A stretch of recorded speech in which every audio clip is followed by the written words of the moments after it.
It's once again that time, Paranormal 101. If you guys are here for class, make sure you grab your notebooks and your pencils and get ready. Today's class is all about them orbs. If you have any questions, leave them in the comment section and get ready for today's lesson. So a lot of people always want to know what people think about ghost orbs, they call them. Are they ghosts? Are they spiritual essences? Are they psychic energy? What are they? To most experienced paranormal investigators, they're dust, pet dander, fibers, moisture. We really don't take into account orbs, especially if they're seen after the fact, like if we capture them on camera or if we capture them on video, because of situations such as this. All right. I'm in bed right now, and this is my dog's bed. He's in the other room right now, chewing on a busy bone. But what I'm going to do is I'm just going to start hitting the dog bed real quick. So just watch kind of against the wall. Just kind of... Whoa.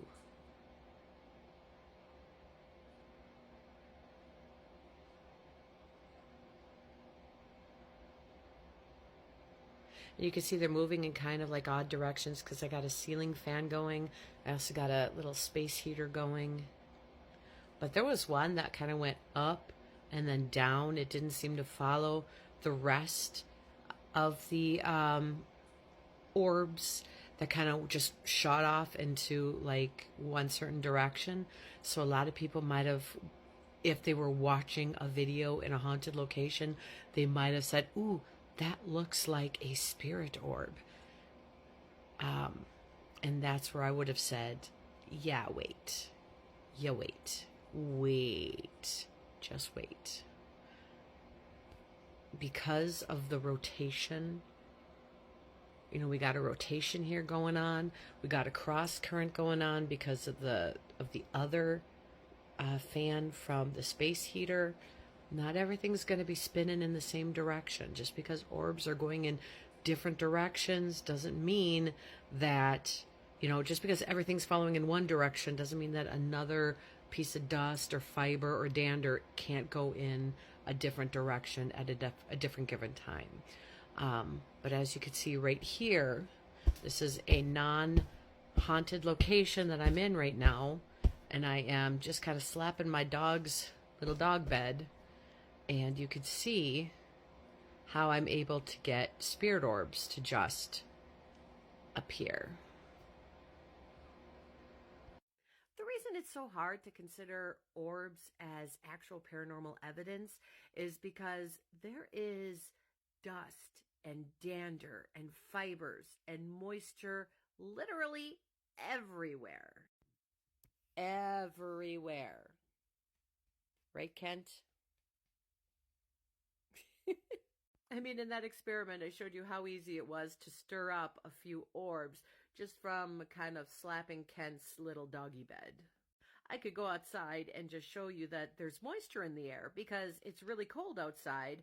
So there is ice particles in the air from being kind of below the freezing point, even though it's not raining and it's not snowing, but there's still little freezing points in the air that if I were to take pictures, they would reflect in the flash and show up as little orbs of light. So it's very hard, even in a haunted location, to say, yes, this is paranormal evidence. It gets even harder, like you could say, oh, look, this has a certain flight pattern, but bugs also appear on camera, sometimes looking like orbs of light, and bugs often fly with a certain flight pattern. Do you see why it's so difficult to consider orbs as evidence? That doesn't mean that orbs don't exist. I've personally seen orbs with my naked eye.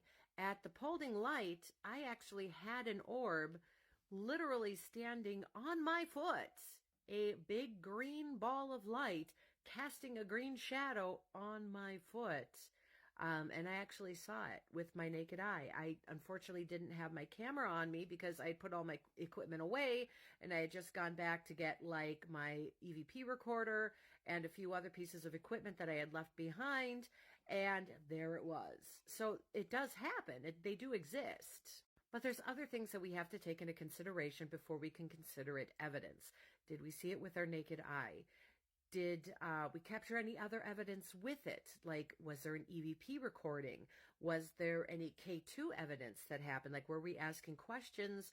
And did the K2 meter go off at the exact same time that we captured the orb? Was there any correlating evidence that went along with the orb evidence? Because orbs can be so many different things, dust, fibers, pet dander, dirt, moisture, so many natural explanations, it's a lot harder to consider it evidence alone, especially alone. But that's why we usually put orbs on the back burner, especially if they're captured on camera by themselves and that we don't see them with our naked eye. So there you go, another Paranormal 101 in the bag. Again, if you have any questions, leave it in the comment section and stay tuned for another class.